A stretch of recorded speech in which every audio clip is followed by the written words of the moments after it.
Chapter 1। राहत मर चुकी थी और इस बात की उसे खुशी थी। आप सोचेंगे मरने से कैसी खुशी? तो खुशी इस बात की थी कि राहत अपनी दर्दनाक बीमारी के दर्द से आज़ाद हो गई थी। ये दर्द मौत से बदतर था। बचपन से आज तक उसने हॉस्पिटल बेड पर 18 साल गुजारे थे। वो शुक्रगुजार थी अपने परिवार का जिनका प्यार उसके प्रति कम नहीं हुआ, पर वो उन पर सिर्फ बोझ थी। अच्छा हुआ उन्हें आज़ाद कर दिया। रोज रोज के रोने से अच्छा है एक बार का रोना। राहत की आंखें बंद हो चुकी थी। उसका शरीर प्राण त्याग चुका था। उसे जाते जाते सिर्फ एक बात का मलाल था कि वो अपनी जिंदगी नहीं जी पाई, बाहर की दुनिया नहीं देख पाई। दूसरी दुनिया। एक खूबसूरत राजमहल था। राजमहल में भी बहुत सारे महल थे। उनमें से एक महल था महारानी का। महारानी मखमली बिस्तर पर बेहोश पड़ी थी। उनका चेहरा भी सफेद पड़ा हुआ था, जैसे उनमें खून ही ना हो।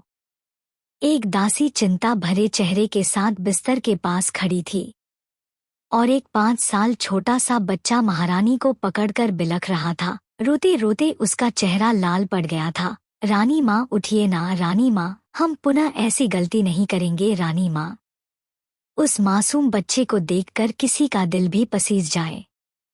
तभी महारानी की आंखें खुलती हैं, जिसमें अब राहत की आत्मा घुस चुकी थी। चैप्टर 2। राहत की आंखें जैसे ही खुली उसके सामने सब कुछ बदला हुआ था। वो चौंक गई। ये कौन सी जगह है? मैं तो मर चुकी हूँ और ये बच्चा कौन है? रानी माँ? रानी माँ, आपको होश आ गया? उस प्यारे से बच्चे की आंखें जो रो रोकर सूजकर लाल हो गई थी, उनमें अब चमक आ गई, जिन्होंने राहत जैसी अनजान लड़की के दिल को पिघलने पर मजबूर कर दिया। उसी समय राहत का सिर चकराने लगा। ऐसा लगा जैसे उसके दिमाग में बाढ़ आ गई हो। वो यादों की बाढ़ थी। तो महारानी की कहानी कुछ इस प्रकार थी। एक बहुत ही विशाल राज्य सौरगढ़ राज्य था, जहाँ की प्रजा खुशी खुशी जीवन व्यतीत कर रही थी। इस राज्य के राजा समरवीर थे। उनकी 72 रानियां थीं और महारानी थी वसुंधरा। राजा को औरतों में कोई खास दिलचस्पी नहीं थी। वो विवाह सिर्फ अपने मतलब के लिए करते थे, जिसमें उनकी ताकत बढ़े, उन्हें फायदा हो। महारानी वसुंधरा का परिवार भी बहुत ताकतवर था। सारी सैन्य ताकत उन्हीं के हाथ में थी, इसलिए उन्होंने वसुंधरा को महारानी बनाया था। वसुंधरा से उनका एक बेटा भी था, राजकुमार रुद्राक्ष। ये वही 5 साल का नन्हा बच्चा था। बाकी राजा के और कोई संतान नहीं थी। सब कुछ जैसा था वैसा चल रहा था। कहानी में ट्विस्ट तब आया जब एक बार महाराज शिकार पर गए थे और वहां से अपने साथ एक लोमड़ी को ले आए। वो लोमड़ी सुनहरे रंग की थी, बेहद खूबसूरत मुलायम फर वाली। और इतना ही नहीं, वो बहुत होशियार भी थी, इंसानी बातें समझती थी। राजा को उससे इतना मोह हो गया जितना जन्म से आज तक किसी से ना हुआ। जो राजा कभी हंसते क्या मुस्कुराते भी नहीं थे, जिन्हें किसी चीज से लगाव नहीं था, जिन्होंने कभी अपने बेटे के सिर पर प्यार से हाथ नहीं फेरा था, वो उस लोमड़ी के दीवाने थे। उसके बिना कहीं नहीं जाते थे सिवाय दरबार के समय। उसे एक खरोंच आ जाए तो राजा पागल हो जाते थे। वो लोमड़ी पूरे महल में शैतानी करती थी। रानियों को खासकर परेशान करती थी। कभी किसी के बाल नोच लिए, कभी किसी के नाखून मार देती। रानियां उस लोमड़ी से नफरत करने लगी थी, और महारानी वसुंधरा भी। वसुंधरा जानती थी समरवीर ने उनसे अपने फायदे के लिए विवाह किया था, लेकिन फिर भी वो उन पर अपना दिल हार बैठी। आखिर समरवीर बहुत ही आकर्षक, लंबी चौड़ी कर काफी के रौबदार पर्सनैलिटी के मालिक थे। कोई भी उनके आकर्षक से बच नहीं सकता था। लेकिन महारानी वसुंधरा को झटका तब लगा जब राजा ने उनके पूरे परिवार को मरवा दिया इस जुल्म में कि वो दुश्मन राज्य के जासूसी कर रहे हैं। पर महारानी वसुंधरा को यकीन था उनका परिवार ऐसा कभी नहीं कर सकता। सिर्फ उससे छुटकारा पाने के लिए उन्होंने उनका पूरा खानदान मिटा दिया। वसुंधरा पछतावे में डूब गई, उनका रोम रोम पछतावे की आग में जल रहा था और दूसरी तरफ उनका बेटा रुद्राक्ष था जो उनसे ज्यादा उस लोमड़ी के करीब था। पछतावे की आग में महारानी वसुंधरा ने आत्महत्या कर ली, लेकिन उनकी आत्मा राजमहल में भटक रही थी। उन्होंने देखा कैसे वो लोमड़ी एक खूबसूरत लड़की में बदल गई। दरअसल सच्चाई ये थी कि लोमड़ी में एक मॉडर्न दुनिया की लड़की की आत्मा घुस गई थी। वो कहानी की फीमेल लीड थी। इसी वजह से राजा रानी में लीड उससे लोमड़ी के रूप में भी आकर्षित हो गए। महारानी के दहेज में उन्हें एक मरमेड पल मिला था जिसे लोमड़ी ने धोखे से का लिया और वो एक खूबसूरत लड़की में बदल गई। इसके बाद राजा ने बाकी की 72 रानियों को भी मरवा दिया और अपनी लोमड़ी के साथ रहने लगे जो अब महारानी बन गई थी। उनके एक बेटा भी हुआ जो महाराज बन गया और राजा रानी रिटायर होकर दुनिया घूमने निकल गए और रुद्राक्ष उसे भी मरवा दिया गया था। उस लोमड़ी ने मरवाया, वो कैसे अपने बेटे का हक छीनने देती। और इस खूबसूरत कहानी का अंत, राजा रानी हमेशा खुशी खुशी रहने लगे और विलियन महारानी मर गई। राहत की बोलती बंद हो गई। वाह क्या कहानी है। जो असली विलियन थे वो खुशी खुशी रहने लगे निर्दोष लोगों की हत्या करके। What the hell. राहत ने मासूम रुद्राक्ष को देखा और फैसला किया वो इस कहानी को बदल कर रहेगी। चैप्टर 3।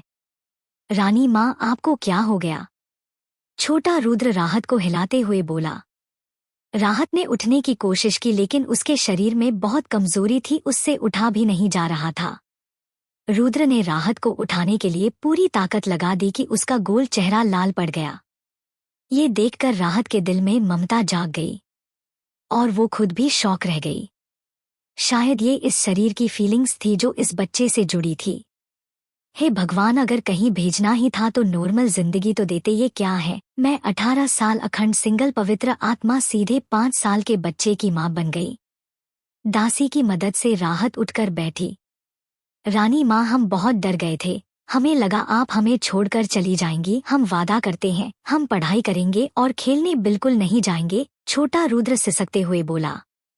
राहत ने उसके आंसू पोंछे। अच्छा अब चुप हो जाओ, हम आपको छोड़कर कभी नहीं जाएंगे, अभी आप जाकर हाथ मुंह धो लो। रुद्र को दासी ले गई। जाते जाते भी वो बार बार मुड़कर देख रहा था। फिर राहत ने अपनी दासी सुनैना को भी भेज दिया और कहानी के बारे में सोचने लगी। लोमड़ी अभी अभी महल में आई थी और रुद्र को उसके साथ खेलने में बड़ा मजा आता था। महारानी उससे पढ़ने के लिए कह कहकर तक चुकी थी लेकिन रुद्र पढ़ाई के नाम से ही चिढ़ता था। आप बहुत बुरी है, बहुत बुरी, जब देखो हमें बस पढ़ने के लिए कहती रहती है, हम आपसे कभी बात नहीं करेंगे, रुद्र ने गुस्से में कहा था जिससे महारानी गुस्से में बेहोश हो गई थी। राहत ने अपना माथा रगड़ा। सबसे पहले तो मुझे इस बॉडी को स्वस्थ बनाना होगा और वो मरमेड पल उससे छुटकारा पाना बहुत जरूरी है, इससे पहले कि वो मोती उस लोमड़ी के हाथ लगे। राहत ने पहले एक्सरसाइज की, फिर गर्म पानी से शॉवर लिया और खाना खाया। उसके बाद अपनी मेड सुनैना से वो मरमेड पल ढूंढकर लाने के लिए कहा। वो साधारण सा दिखने वाला मोती ही लग रहा था लेकिन कुछ तो ताकतें होंगी जिसने लोमड़ी को इंसान में बदल दिया।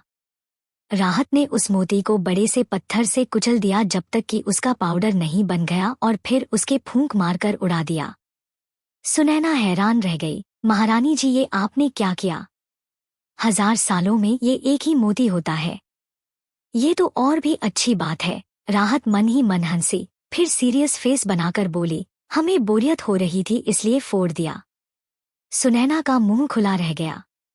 महारानी जी, आप राजकुमार पर क्रोध ना करें, वो अभी छोटे हैं, धीरे धीरे सब समझ जाएंगे।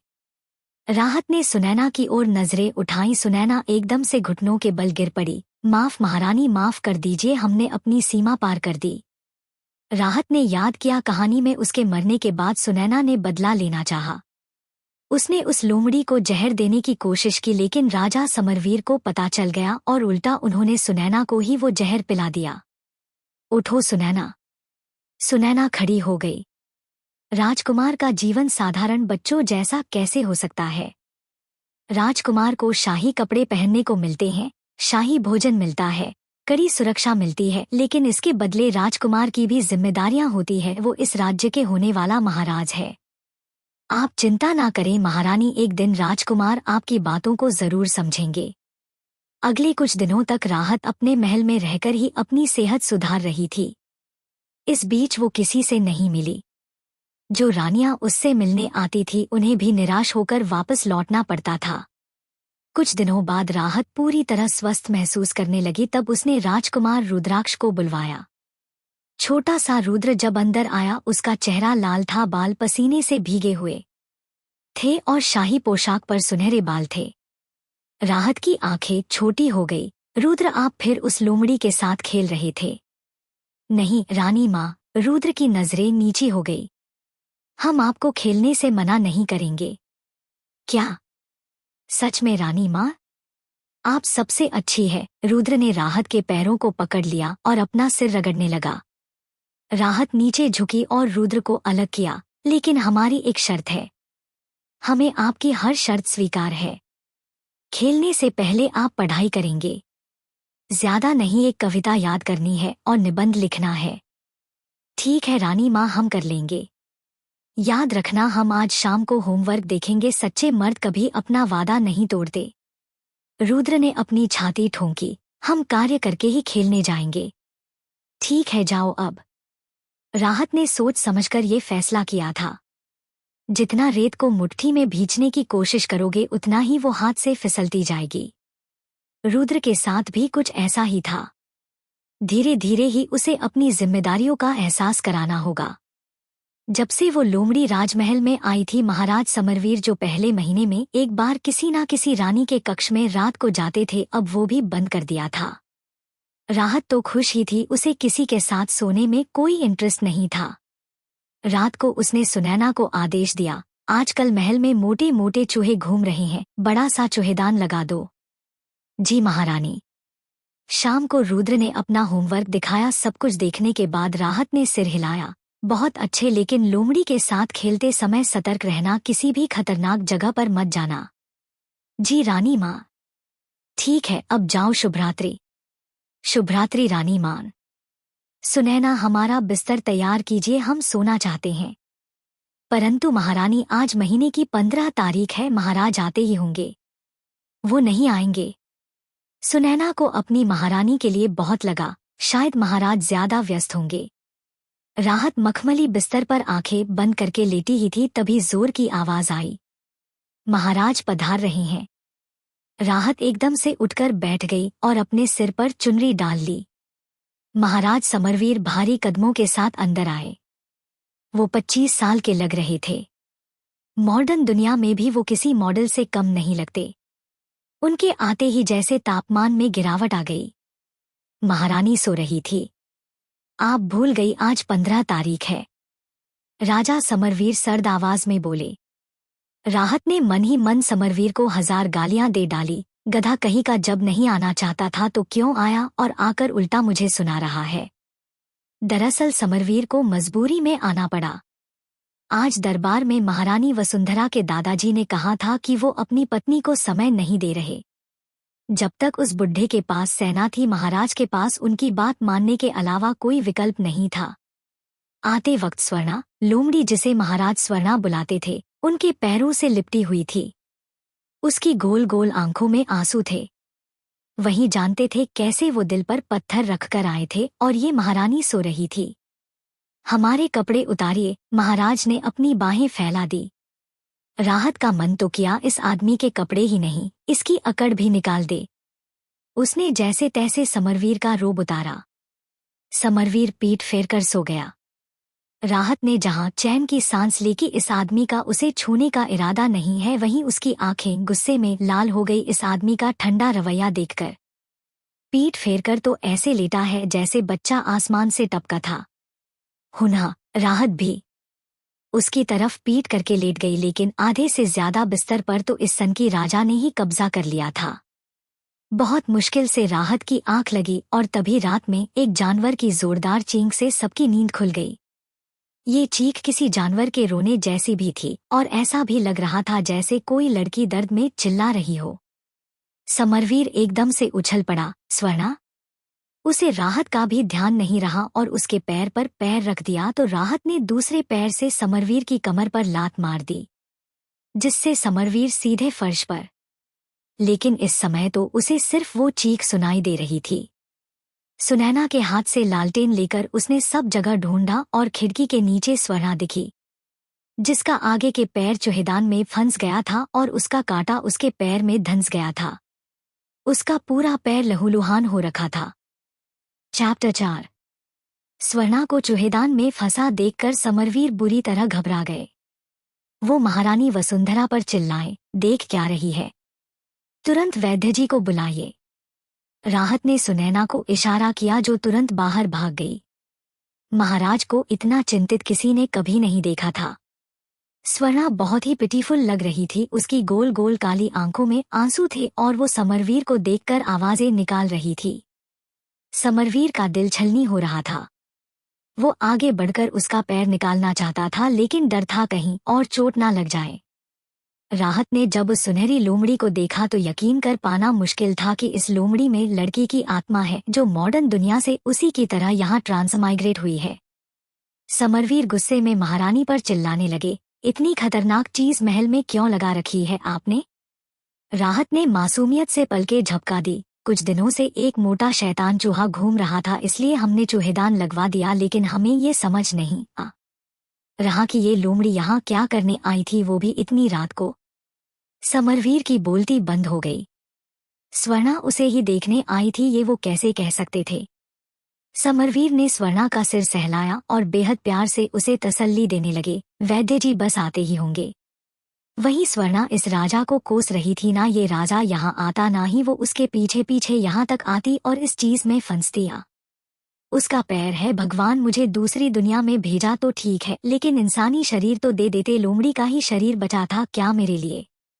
राहत को तो समरवीर के प्यार वाली नजरें देखकर गूजबम्प आ रहे थे। कोई इंसान लोमड़ी को देखकर कैसे कैसे उससे आकर्षित हो सकता है? वैद्य जी ने आते ही अपना काम शुरू कर दिया। जब समरवीर ने देखा कैसे वो उसकी स्वर्णा के पूरे शरीर पर हाथ घुमा रहा है, उसका मन किया वैद्य के हाथ उखाड़ दे। आखिरकार पट्टी हो गई और कुछ हिदायतें देकर वैद्य जी चले गए। समरवीर ने स्वर्णा को गोद में उठाया और बाहर निकल गए। आप अकेली सो जाइए, जाओ जाओ और वापस मत आना। राहत जश्न मनाते हुए पूरे मखमली बिस्तर पर खुद फैलकर सो गई। उसने जानबूझकर वो चूहेदान लगवाया था।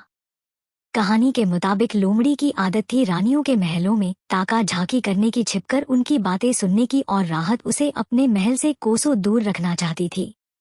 जहां राहत चैन की नींद सो रही थी, वहीं समरवीर अपने बड़े से महल में रखे राजशाही विशालकाय मखमली बिस्तर पर लेटी स्वर्णा को सहला रहा था और डांट भी रहा था। हम भी देखते हैं आगे से कैसे आप बाहर जाती है, देखा कितनी चोट लग गई आपकी।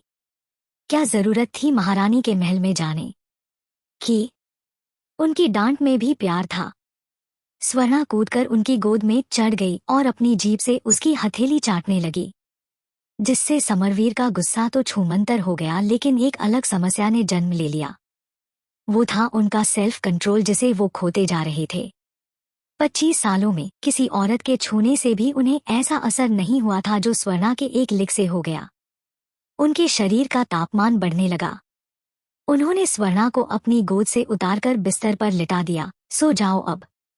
स्वर्णा और भी एक्साइटेड होकर उसकी उंगली चूसने लगी, जिससे समरवीर लगभग कंट्रोल से बाहर हो गया।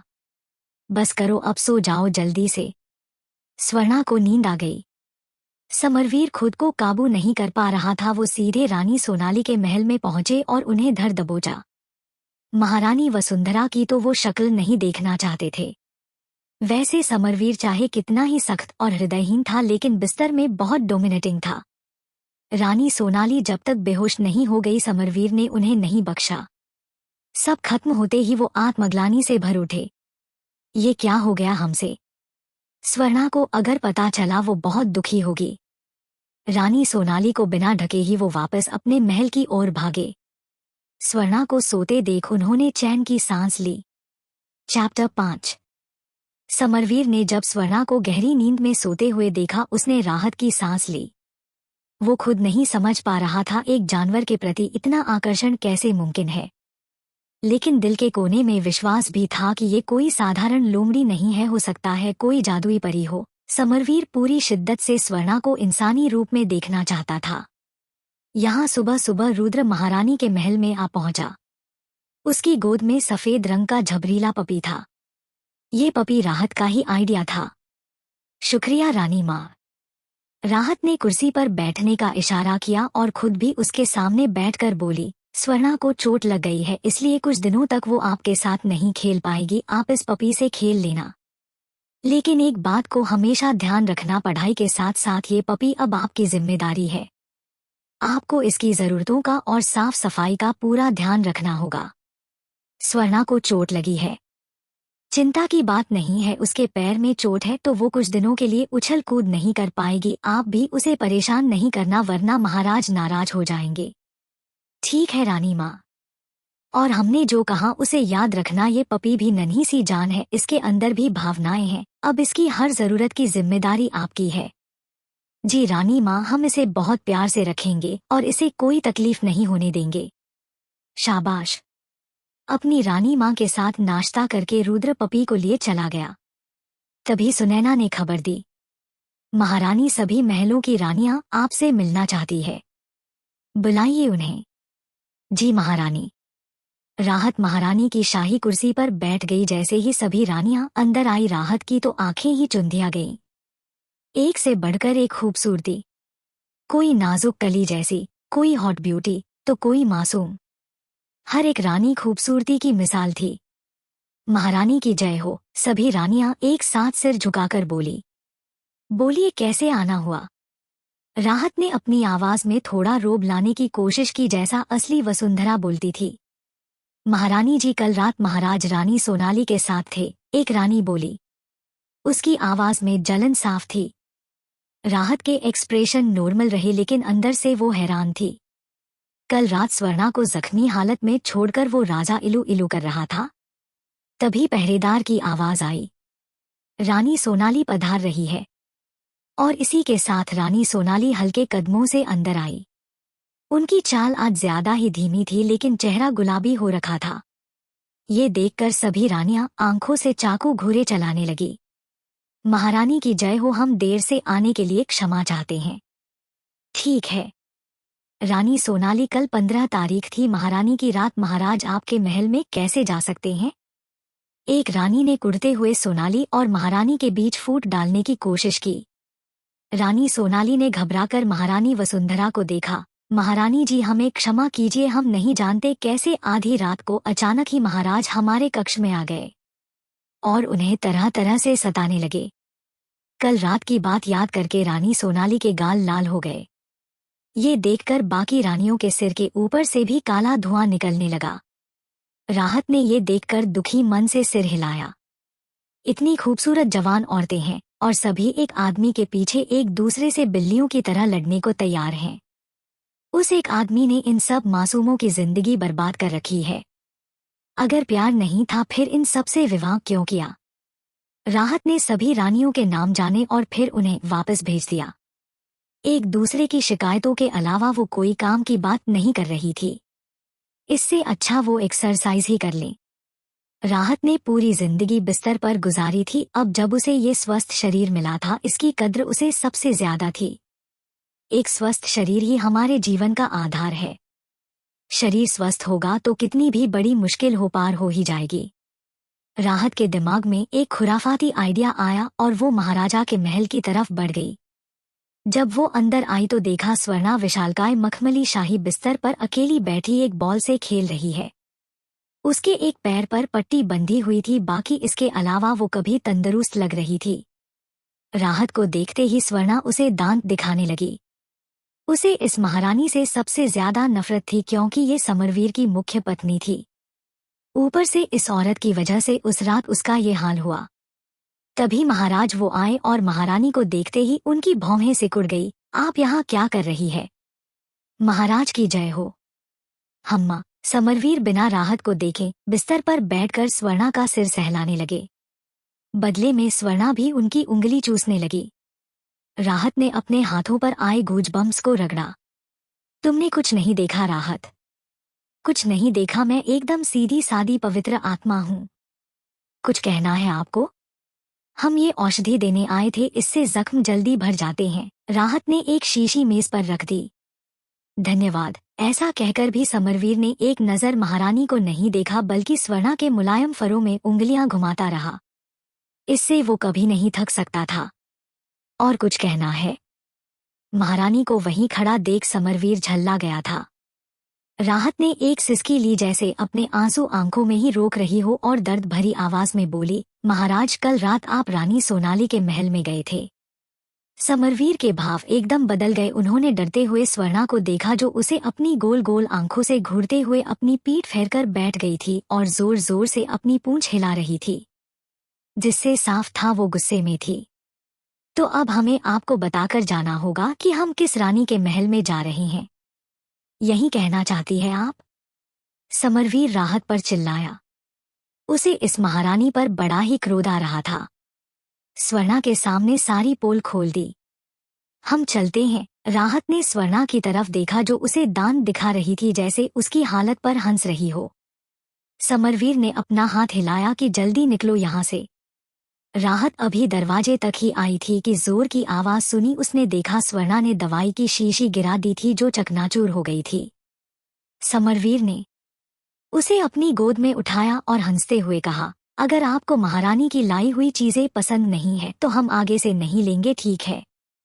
ये सुनकर स्वर्णा एक पल को खुश, लेकिन फिर रानी सोनाली को याद करके गुस्सा हो गई और समरवीर की गर्दन पर काट लिया। समरवीर दर्द में भी हंस रहा था। रात हमारी गलती थी, हमें क्षमा कर दो। अब हम आपके अलावा किसी को नहीं छुएंगे। वैसे आपको जलन क्यों हो रही है? उन दोनों की फ्लर्टिंग देखकर राहत ने अपने मुंह पर हाथ रखा और वहां से चली गई। उसे तो उबकाई आ गई थी। ना जाने कैसे एक जानवर से ये आदमी बातें कर सकता है। चैप्टर 6। महारानी जी, आपकी माता आपसे मिलने आई है। राहत जैसे ही आई, सुनैना ने बताया। राहत अंदर आई तो एक रसूखदार महिला खड़ी थी। ये थी चंद्रिका, महारानी वसुंधरा की माँ। महारानी की जय हो। बैठिए माँ, आप हमें हमारे नाम से बुला सकती है, हमें अच्छा लगेगा। ऐसा नहीं हो सकता, कुछ नियमों का पालन करना आवश्यक होता है। इसके बाद राहत ने कुछ नहीं कहा। आपकी तबीयत कैसी है अब? हम ठीक है। पिताजी और दादाजी कैसे हैं? वो सभी स्वस्थ हैं। अच्छा माँ, हमें आपसे आवश्यक बात करनी थी। हम आपको आगाह करना चाहते हैं, इस समय मार्शल रेसिडेंस के पास बहुत ताकत है, और जहाँ ताकत होती है वहाँ दुश्मन भी बहुत होते हैं। हम चाहते हैं अब ज्यादा सतर्क रहें, किसी पर भी आंख मूंद कर भरोसा ना करें। हम आपके पिताजी से बात करेंगे। कुछ और बातें करके चंद्रिका चली गई। राहत गहरी सोच में थी।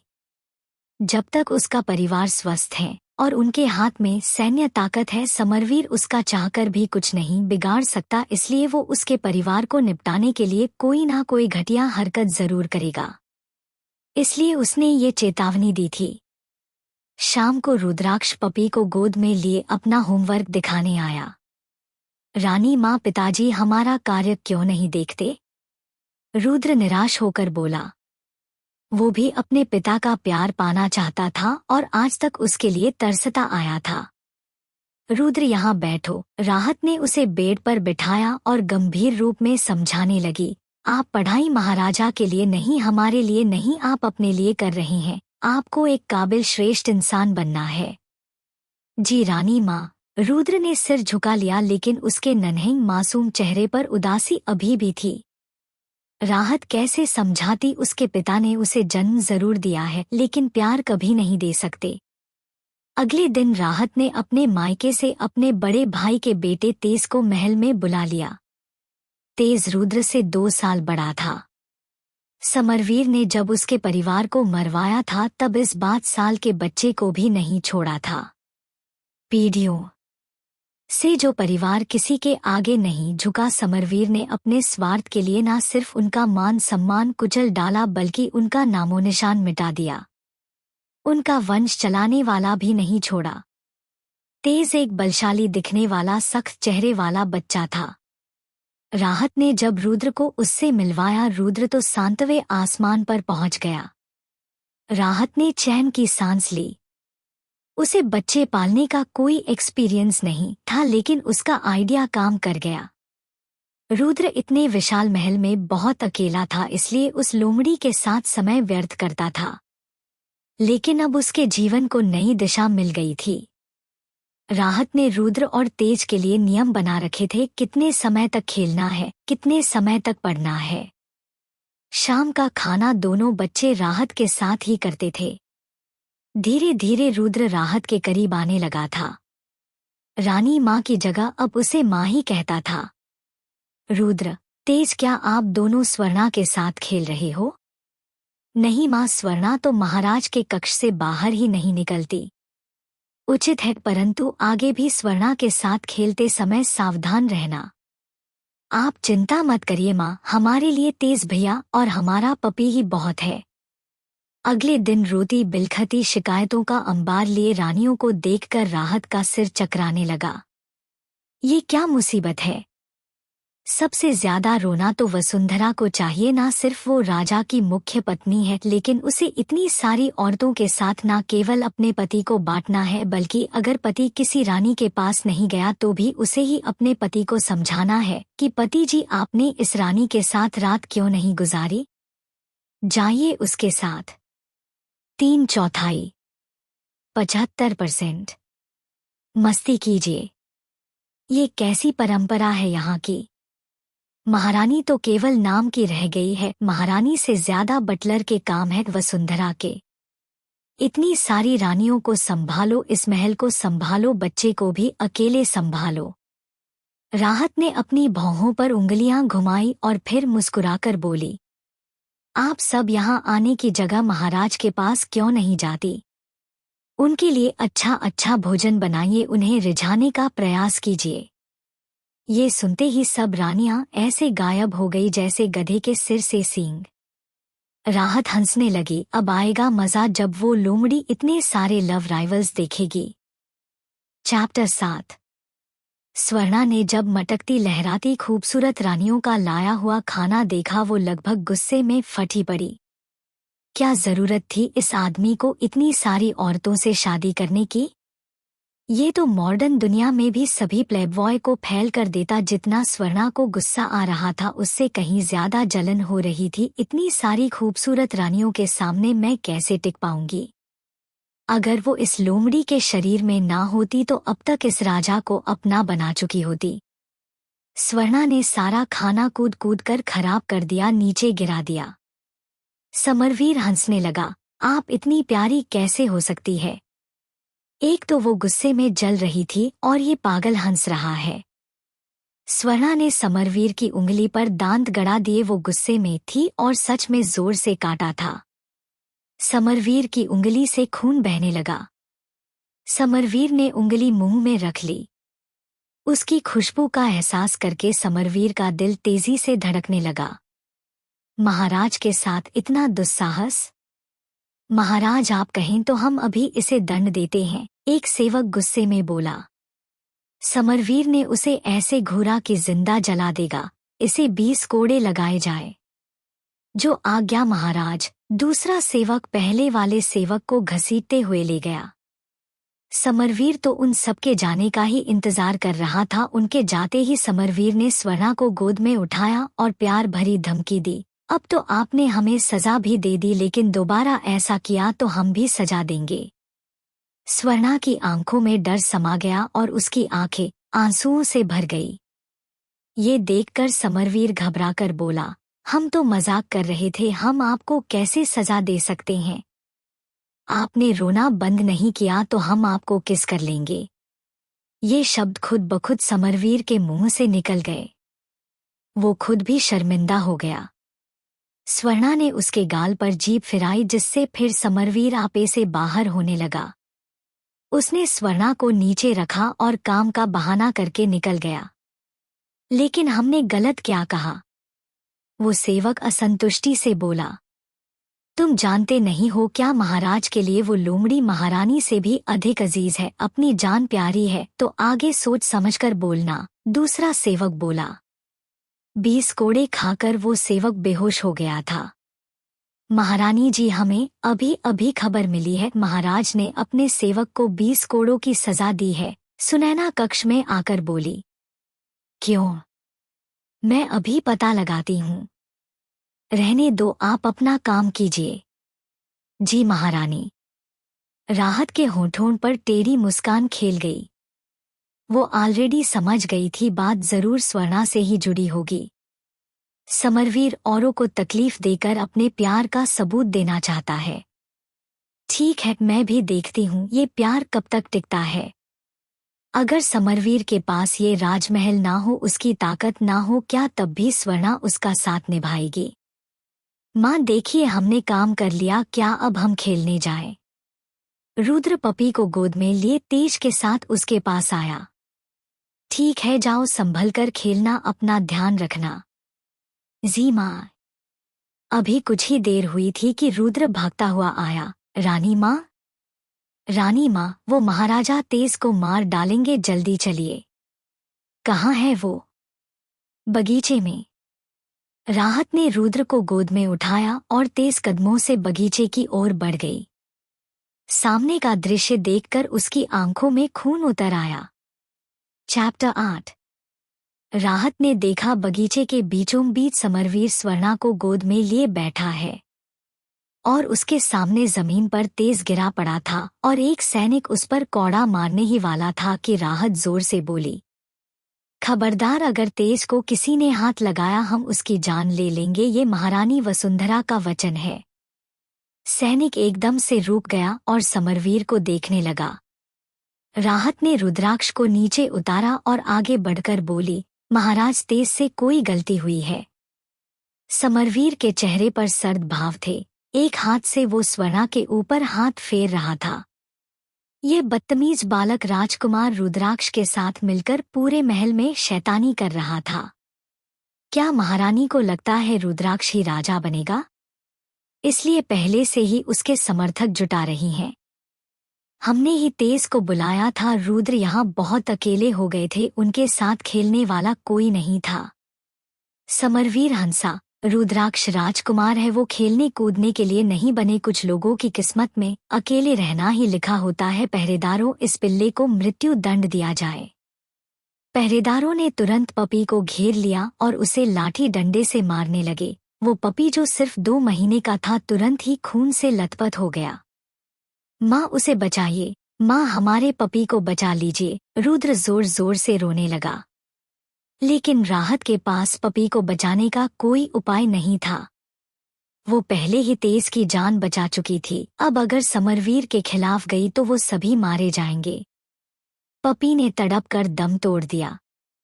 रुद्र बुरी तरह कांप रहा था। राहत ने उसे गोद में उठा लिया। स्वर्णा को कांपता महसूस करके समरवीर उसके फर सहलाते हुए धीरे से बोला, आपको हमसे डरने की जरूरत नहीं है, वो सिर्फ एक जानवर था, लेकिन आप हमारी पूरी दुनिया है। फिर उसने सर्द नजरों से राहत को देखा। महारानी वसुंधरा, आपकी जिम्मेदारी केवल रानियों को संभालने की नहीं है, राजकुमार को अच्छी परवरिश देने की भी है। जी महाराज। राहत की मुट्ठियां कसी हुई थी। समरवीर स्वर्णा को गोद में उठाए चला गया। राहत रुद्र और तेज के साथ अपने महल में आ गई। रुद्र ने अभी तक अपना मुंह उसके बालों में छिपा रखा था। वो आंखें भी नहीं खोल रहा था।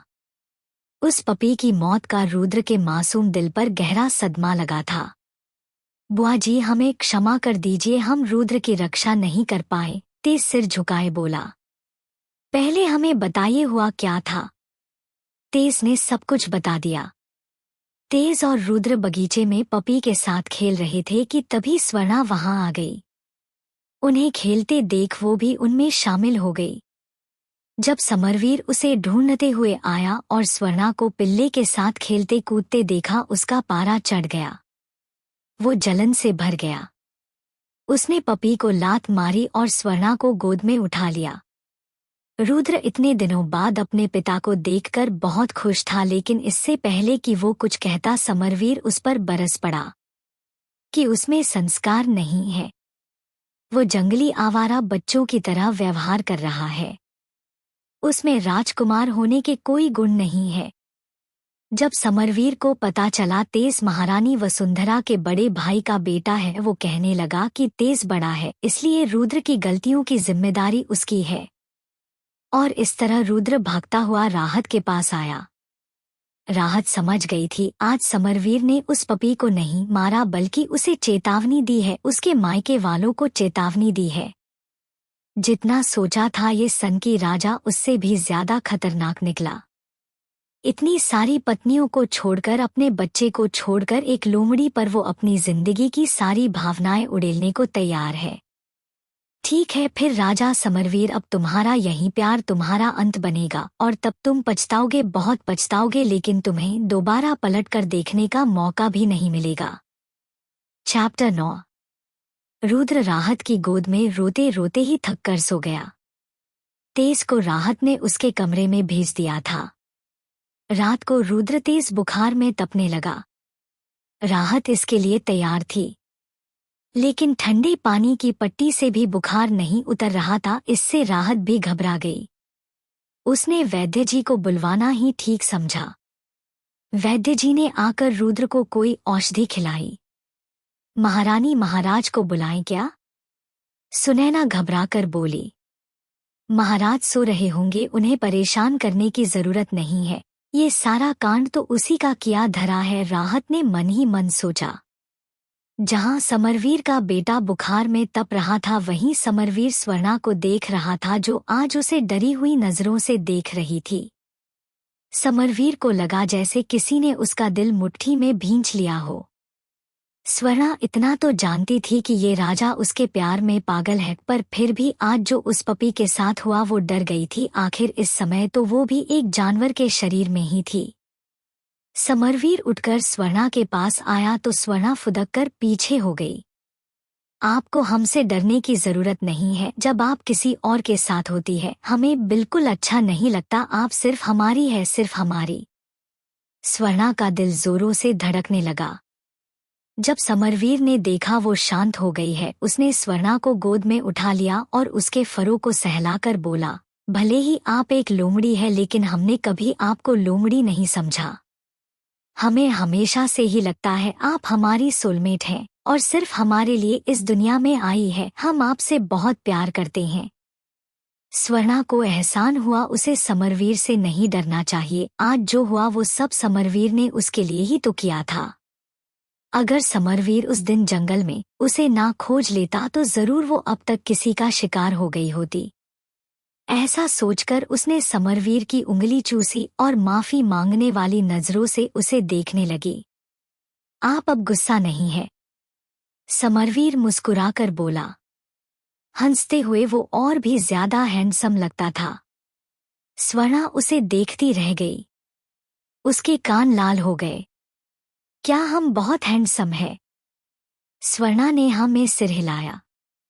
Handsome he is lady killer. अगर वो इस लोमड़ी के शरीर में नहीं होती तो अब तक उसे अपना बना चुकी होती। समरवीर हंसते हुए स्वर्णा को पकड़कर सो गया। यहाँ राहत पूरी रात रुद्र की देखभाल करती रही। सुबह जाकर उसका बुखार हल्का हुआ था। तेज को भी रुद्र की बहुत फिक्र हो रही थी, इसलिए वो भी वहीं रुका हुआ था।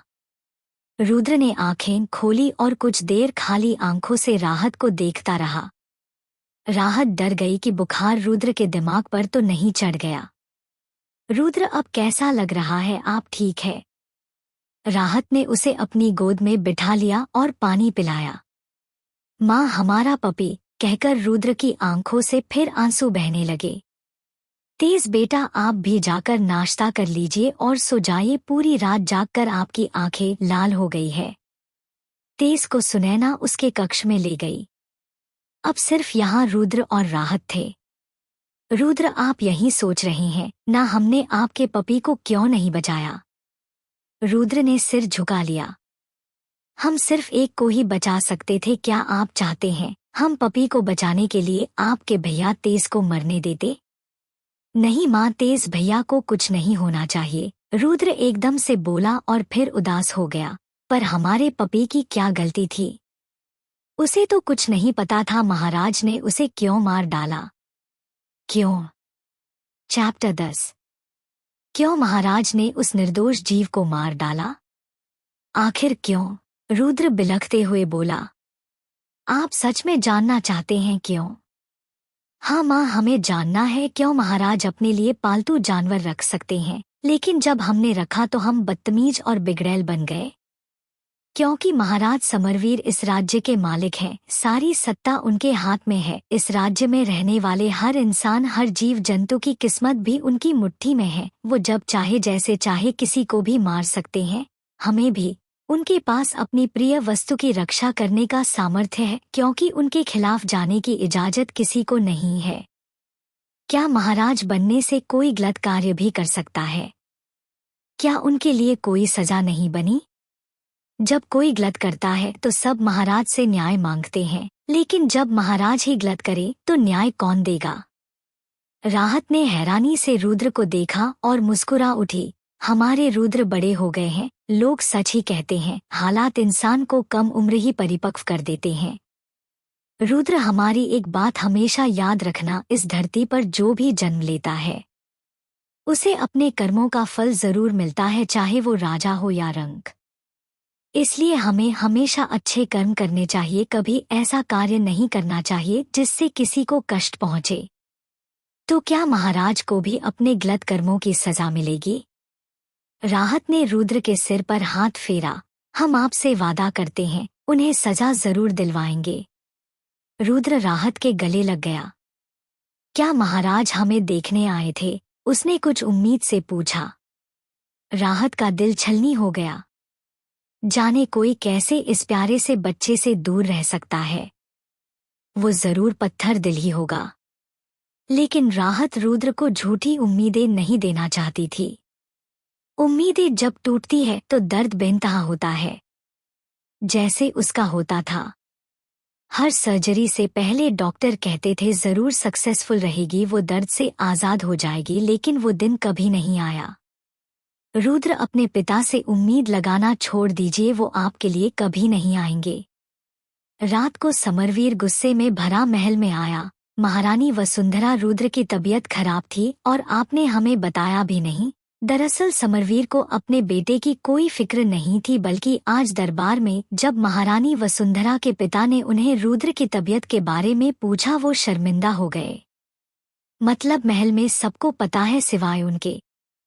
उन्हें अपनी बेइज्जती महसूस हुई और इसका गुस्सा वो महारानी पर निकाल रहे थे। राहत को इतना गुस्सा आया कि उसने बहुत मुश्किल से अपना हाथ रोका, जो समरवीर का गाल लाल करने के लिए उतावला था। हमें क्षमा करें महाराज, हम इतने घबरा गए थे कि आपको बताने का याद ही नहीं रहा। समरवीर ने गुस्से में हूं किया। इतनी सी बात पर इन्हें बुखार आ गया, हमें यकीन नहीं होता इनमें हमारा ही खून है। ऐसे तो 3 ताने मारकर समरवीर जल्दी से चला गया, कहीं उसकी प्यारी स्वर्णा गुस्सा ना हो जाए। सही कहा रुद्र, में तुम्हारा खून नहीं है, तभी तो वो तुम्हारे जैसा हृदयहीन नहीं है, राहत ने मन ही मन सोचा। अगले 1 महीने तक रुद्र गुमसुम सी रहा। अब रुद्र खुद से पढ़ने लगा था, कम बोलता था सिवाय राहत के। राहत को ही अब उसे जबरदस्ती थोड़ा बहुत रेस्ट करने और खेलने के लिए तेज के साथ भेजना पड़ता था। इस 1 महीने में समरवीर फिर कभी रुद्र का हालचाल पूछने नहीं आया। ना रुद्र ने दोबारा अपने पिता के बारे में पूछा। राहत महसूस कर पा रही थी रुद्र बदल चुका है। समय और हालातों ने उसे उम्र से पहले बड़ा कर दिया था। चैप्टर 11। इन दिनों राहत रुद्र और तेज की देखभाल में लगी हुई थी। सुनैना ने उसे खबर दी थी कि स्वर्णा ने पूरे महल में आतंक मचा रखा है, वो भी रानियों के महल में। रानियां इस लोमड़ी से तंग आ चुकी है। वो सभी महाराज के पास गई, लेकिन महाराज ने उल्टा उन्हें ही छोटी सोच वाला बताकर वापस भेज दिया। रानियां बहुत बोर हो रही थी, इसलिए वो डांस का प्रोग्राम रखती है। रानी सोनाली आज महारानी वसुंधरा को इसके लिए बुलाने आई थी। राहत नहीं जाना चाहती थी, लेकिन दोनों बच्चों का दिल बहलाने के लिए वो हाँ कर लेती है। महारानी, क्या महाराज को कोई बीमारी है? मतलब उस तरह की, रानी सोनाली हिचकिचाकर पूछने लगी। आपको तो सबसे अच्छे से पता होगा उन्हें कोई बीमारी है कि नहीं, राहत बोली। ये सुनकर रानी सोनाली के गाल गुलाबी हो गए। फिर वो चिंता करते हुए बोली, फिर क्या कारण है कि महाराज हमसे मिलने नहीं आते? पहले कम से कम महीने में 1 या 2 दिन तो आते थे, पर अब वो भी नहीं। कहीं उनकी जिंदगी में कोई और तो नहीं आ गई? आ तो गई है, और अब डेरा डालकर बैठी है, राहत ने मन ही मन कहा। अगले दिन राहत रुद्र और तेज के साथ डांस प्रोग्राम देखने के लिए पहुंच गई। वहां सभी रानियां आई हुई थी। इधर समरवीर के महल में समरवीर राज्य की कुछ चिट्ठियां पढ़ रहा था और स्वर्णा खाली बैठे बोर हो रही थी। बाहर से शोर सुनकर उसके कान खड़े हो गए और वो फुदक कर समरवीर के पास आई और उसके हाथों से कागज छीनकर जोर जोर से पूंछ हिलाने लगी। आपको भी बाहर जाना है? स्वर्णा ने जोर जोर से हाँ में सिर हिलाया। समरवीर ने मुस्कुराकर उसे गोद में उठाया और बाहर निकल गया। महाराज पधार रहे हैं। सैनिक की आवाज सुनकर सभी रानियां खड़ी हो गई और अपने वस्त्र और आभूषण ठीक करने लगी। किसी को भी समरवीर के आने की उम्मीद नहीं थी। रानियां बहुत खुश थी और हर कोई खुद को सबसे ज्यादा सुंदर दिखाना चाहती थी। वहीं राहत तो यहाँ से गायब हो जाना चाहती थी। जहां भी ये फीमेल लीड आएगी, तमाशा किए बिना इसका खाना हजम नहीं होगा। महाराज की जय हो, राहत ने सिर झुकाकर कहा। फिर बाकी रानियों ने भी समरवीर का अभिनंदन किया। समरवीर ने एक सर्द नजर उन सब पर डाली और अपनी कुर्सी पर बैठ गया। स्वर्णा इतनी सुंदर सुंदर रानियों को देखकर ईर्ष्या से भर गई। और ये सब समरवीर की पत्नियां हैं, ये सोचकर तो उसका दिमाग ही घूम गया और वो सब पर गुर्राने लगी। अब क्योंकि महारानी वसुंधरा महारानी थी तो उसे समरवीर के बराबर में ही बैठना था, और उसके बैठते ही स्वर्णा उसे आंखें दिखाने लगी। बदले में राहत ने भी उसे देखा। तुम्हारे शांति भरे दिन जल्द ही खत्म होने वाले हैं, उसने मन ही मन सोचकर डेविल स्माइल दी और उसकी स्माइल देखकर स्वर्णा के शरीर में झुरझुरी दौड़ गई। मुझे पता ही था ये ऊपर से ही संस्कारी बड़े दिल वाली होने का नाटक करती है, असलियत में तो सबकी नानी है। बेचारा समर कहाँ फंसा हुआ है, कोई भी उससे सच्चा प्यार नहीं करती, सब उसके पैसे और पावर पर मरती है। समरवीर ने दोबारा उन रानियों को देखा भी नहीं और रानियां उसकी नजर के लिए तरस रही थी। उनमें से एक रानी मुस्कुराकर बोली, महाराज ये लोमड़ी बहुत खूबसूरत है। हमारे पास अनेक प्रकार के खूबसूरत स्कार्फ है, लेकिन इतने खूबसूरत फर वाला एक भी नहीं है। ऐसा बोलकर वो रानी शर्मा गई। ये थी रानी रूपलेखा। उन्होंने सोचा महाराज उनकी इस अदा पर फिदा हो जाएंगे, लेकिन राहत ने तो अपने मुंह पर हाथ ही रख लिया। हो गया बंटाधार। चैप्टर 12। फर का स्कार्फ बनाने की बात सुनकर स्वर्णा के फर खड़े हो गए। समरवीर ने उसे प्यार से सहलाया। हमारे रहते आपको कोई कुछ नहीं कर सकता। स्वर्णा ने ऐंठते हुए रानी रूपरेखा को देखा, लेकिन तब भी उसे तसल्ली नहीं हुई और वो कूदकर रानी रूपरेखा पर झपट पड़ी, उनके बाल नोच दिए। रानी रूपरेखा चिल्लाने लगी। इससे भी स्वर्णा को चैन नहीं मिला तो उसने रानी रूपरेखा का खूबसूरत चेहरा अपने पंजों से बिगाड़ दिया। रानी रूपरेखा दर्द से बिलखती हुई जमीन पर जा गिरी। उन्होंने दोनों हाथों से अपना मुंह ढक लिया, लेकिन जैसे ही अपनी उंगलियों के बीच से फूटती खून की धारा देखी, वो जोर से चिल्ला उठी, हमारा चेहरा, हमारा चेहरा। रानी रूपरेखा को कारावास में डाल दिया जाए, इनके अंदर जीवों के प्रति दया भावना नहीं है। समरवीर ने सैनिकों को आदेश दिया। स्वर्णा अकड़ती हुई चलकर समरवीर की गोद में बैठ गई। अच्छा सबक सिखाया इस दुष्ट रानी को। मैंने देखा था कैसे ये अपनी दासियों पर चिल्लाती थी और यहाँ मेरे समर को फंसाने के लिए उस पर डोरे डाल रही है। बेशर्म। समरवीर भी प्यार से उसके फर सहलाने लगा। बहुत नटखट हो गई है आप। नहीं महाराज, हमें क्षमा कर दीजिए, हमें क्षमा कर दीजिए। रानी रूपरेखा चिल्लाती रही, लेकिन उन्हें सैनिक घसीटते हुए ले गए। जमीन पर खून की धारा देखकर सभी राशियों के रोंगटे खड़े हो गए। भले ही वो सभी एक दूसरे से जलती थी, लेकिन इस तरह किसी का बुरा नहीं चाहती थी, और ये सब एक जानवर के कारण। तभी रानी सोनाली को उबकाई आने लगी। उन्होंने अपने मुंह पर रुमाल रख लिया। राहत ने तुरंत सुनैना को आदेश दिया, जल्दी से वैद्य जी को बुलाइए। जी महारानी। यहाँ समरवीर की आंखें डार्क हो गई। उसे बिल्कुल अच्छा नहीं लगा जैसे वसुंधरा ने उनके सामने आदेश दिया। वैद्य जी आए, रानी सोनाली की नब्ज देखी और समरवीर के सामने शीश झुकाकर बोले, बधाई हो महाराज, रानी 2 महीने की गर्भवती है। समरवीर के पैरों तले जमीन खिसक गई। वहीं राहत रानी सोनाली को बधाई देते हुए बोली, बधाई हो रानी सोनाली, अब से आपको अपना और ध्यान रखना होगा। हम चाहते हैं आप जल्दी से हमें हमारे रुद्र के लिए छोटा सा भाई दे। जी महारानी। रानी सोनाली की खुशी का ठिकाना ना था। बचपन से ही उनकी सेहत कमजोर रही थी। उन्हें डर भी था कि वो कभी मां बन पाएंगी या नहीं। आज अचानक ये खुशी, उनकी आंखों में खुशी के आंसू आ गए थे। बाकी की रानियां भी रानी सोनाली को बधाई देने लगी। वहीं स्वर्णा का मुंह खुला का खुला रह गया। ऐसा लगा किसी ने उसका दिल भींच लिया हो। रुद्र का फिर भी समझ में आता है, तब वो समरवीर की जिंदगी में नहीं थी, पर सोनाली ये तब प्रेग्नेंट हुई जब वो यहाँ थी। स्वर्णा को लगने लगा समरवीर ने उसे धोखा दिया है। वो उसकी फीलिंग्स के साथ बस खेल रहा है और वो भोली भाली उसके जाल में फंस गई। स्वर्णा की आंखों में आंसू देखकर समरवीर घबरा गया।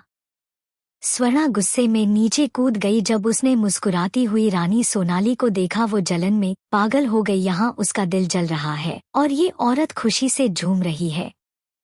स्वर्णा गुस्से में भरकर रानी सोनाली पर कूद पड़ी, जो अचानक हुए इस हमले से धड़ाम से गिर गई। स्वर्णा के पंजे उनके पेट पर लगे थे और अब उनके पेट में जोरदार दर्द हुआ। उनका लाइट पिंक कलर का लहंगा खून से भीगने लगा। स्वर्णा ने जब समरवीर की आंखों में नाराजगी देखा, वो और गुस्सा होकर भाग गई। समरवीर उसके पीछे जाना चाहता था, लेकिन फिलहाल के हालातों ने उसके पैरों में बेड़ियां डाल दी थी। चैप्टर 13।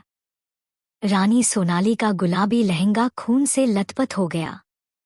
सब कुछ इतना जल्दी हुआ कि किसी को कुछ समझने का मौका ही नहीं मिला।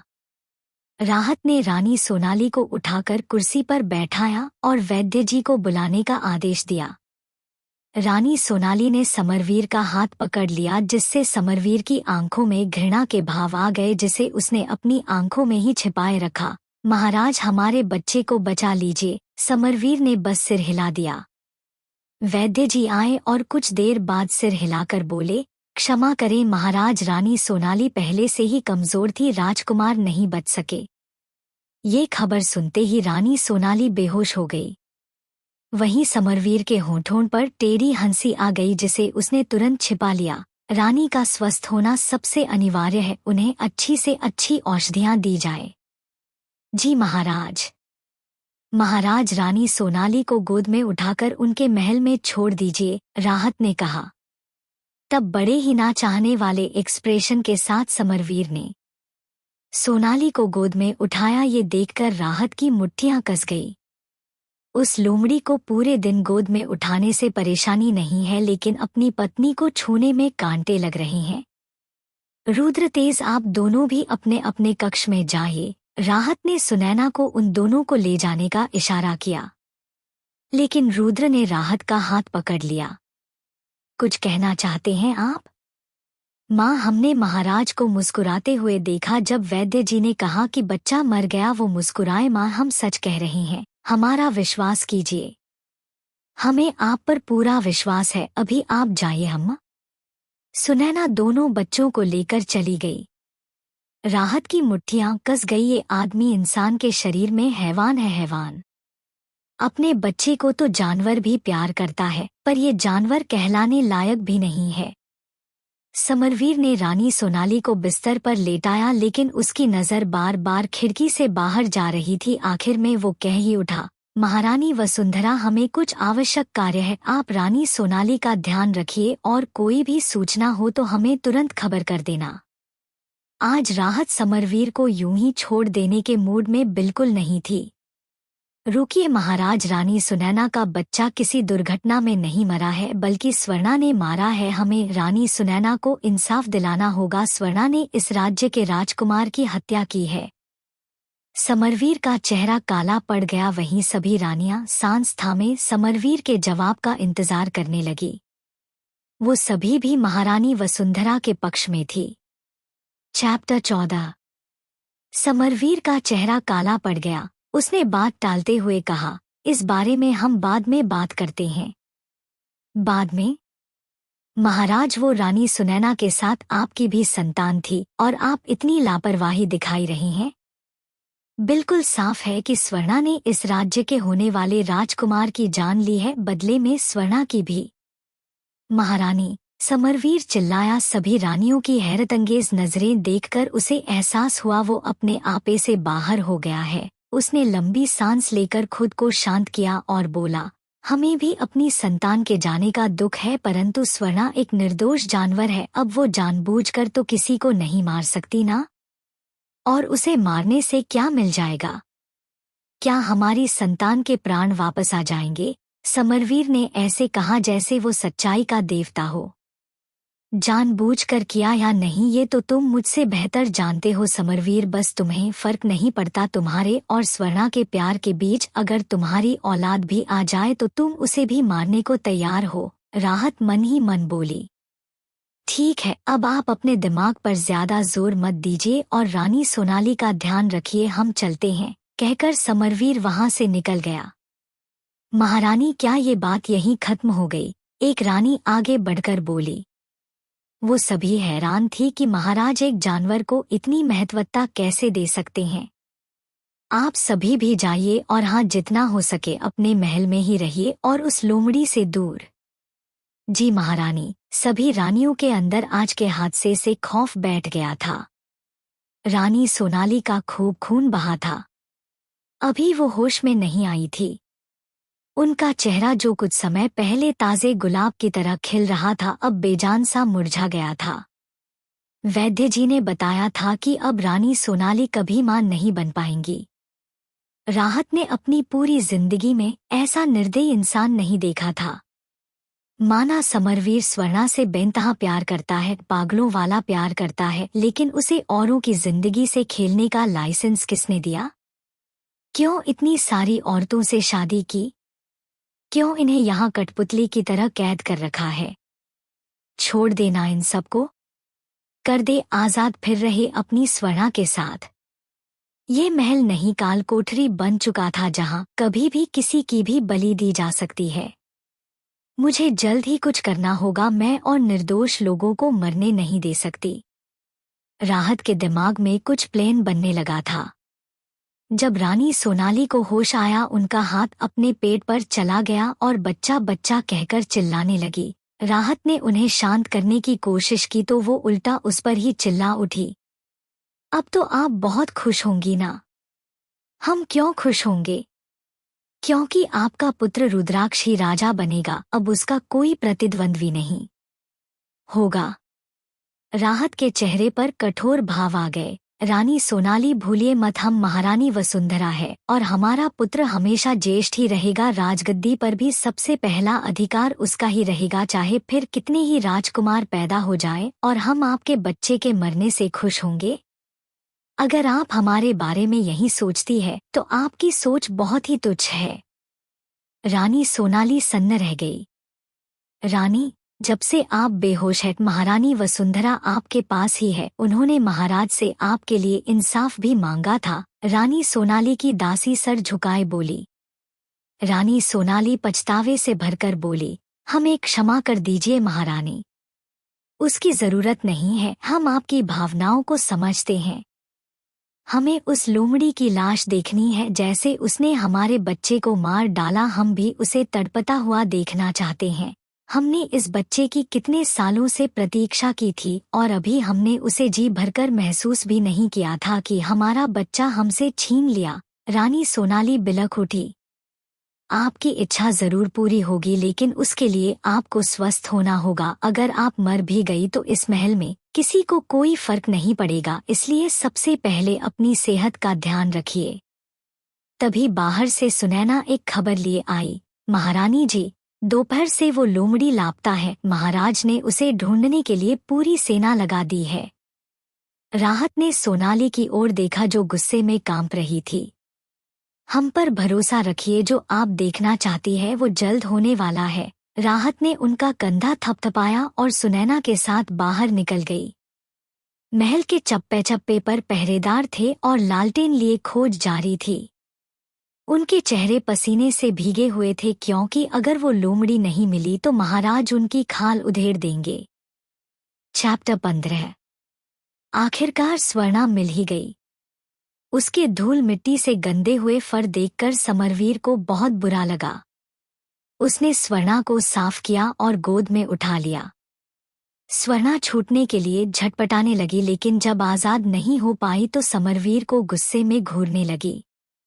आपने तो हमारी जान ही निकाल दी थी। आप इतना बड़ा कांड करके भाग गई। जानती है रानी, सोनाली का बच्चा गिर गया और हमें कितना सुनना पड़ा। कैसे संभाला हमने सब कुछ। समरवीर की आवाज थकान थी, लेकिन वो स्वर्णा को दोष नहीं दे रहा था। स्वर्णा की आंखें हैरानी से फैल गई। मिसकैरेज? लेकिन उसने तो हल्की सी टक्कर मारी थी। औरत थी या कांच की गुड़िया जो एक झटके में बच्चा गिर गया? हम सच कह रहे हैं, बच्चा गिर गया। रानी सोनाली की सेहत पहले से ही कमजोर थी। स्वर्णा घबरा गई। आखिर उसने किसी की जान ली थी। आपको घबराने की जरूरत नहीं है, इसमें आपकी गलती नहीं थी। जो भाग्य में लिखा होता है वही होकर रहता है। समरवीर ने प्यार से उसके सिर पर हाथ घुमाया। ये सुनकर स्वर्णा को थोड़ी तसल्ली हुई और अब समरवीर पर गुस्सा भी खत्म हो गया। ये आदमी उसके लिए सबसे लड़ता है, मुझे गलत नहीं समझना चाहिए था। समरवीर के चेहरे पर थकान देखकर स्वर्णा ने उसके गाल पर किस कर लिया। अब आप अगर हमें छोड़कर भागी तो हम आपको कैद कर लेंगे। समरवीर की मीठी धमकी के बावजूद भी स्वर्णा को बुरा नहीं लगा, बल्कि उसके दिल में शहद जैसी मिठास घुल गई। लोगों का मुंह बंद करने के लिए समरवीर ने रानी सोनाली के परिवार को और ऊंचा पद दे दिया, साथ ही रानी का महल हीरे जवाहरात से भर दिया। फॉर्मेलिटी के लिए वो एक बार रानी सोनाली का हालचाल पूछने भी गया। स्वर्णा को भी कोई परेशानी नहीं थी। आखिर इस हालत में वो रानी समरवीर के साथ कुछ नहीं कर पाएगी। लेकिन जब उसने सुना कि रानी को इतना धन मिला है कि पूरा महल भर गया, वो गुस्से और जलन में सोचने लगी, जरूर ये इसकी चाल होगी। उसे पता था बच्चा कमजोर है, बचेगा तो है नहीं, इसलिए मिसकैरेज होने का नाटक करके सारा इल्जाम मुझ पर डाल दिया और इतना सारा पैसा लूट कर ले गई। चालाक औरत। और वो महारानी, वो भी एक नंबर की चंट है। नहीं तो क्यों सिर्फ उसके ही औलाद है, जरूर बाकी की रानियों को कुछ खिला पिला देती होगी जिससे उनके बच्चे ना हो। आज जब समरवीर रानी सोनाली के महल में आया, रानी सोनाली का व्यवहार एकदम ठंडा था। ना अपने पति को देखकर कोई खुशी थी, ना आंखों में चमक। समरवीर को स्वर्णा के पास जाने की इतनी जल्दी थी कि वो कुछ भी नहीं महसूस कर पाया, जो आगे जाकर उसके अंत का कारण बनने वाला था। स्वर्णा को अपने लिए इंतजार करते देखते ही समरवीर के दिल पर बारिश की पहली बौछार जैसी हो गई। वो स्वर्णा को गोद में उठाकर आह भरते हुए बोला, काश आप इंसान बन पाती, हमारी बेरंग जिंदगी में बस आप ही का रंग है। स्वर्णा ने भी उसके गाल से अपना गाल रगड़ा, वो भी तो यही चाहती थी कि वो इंसान बन जाए। कौन इतने हैंडसम आदमी को देखकर कंट्रोल कर सकता है। परंतु आप चिंता ना करें, हम आपको इंसान बनाकर ही रहेंगे, चाहे हमें कुछ भी करना पड़े। समरवीर जबड़ा भींचकर बोला। वो स्वर्णा के साथ वो सब कुछ करना चाहता था जो वो कितनी ही बार सोच चुका था, लेकिन उसे हर बार कंट्रोल करना पड़ता था और अब तो सहन करना उसके बस के बाहर होने लगा था। उसे यकीन था स्वर्णा का इंसानी रूप बिल्कुल किसी परी की तरह होगा।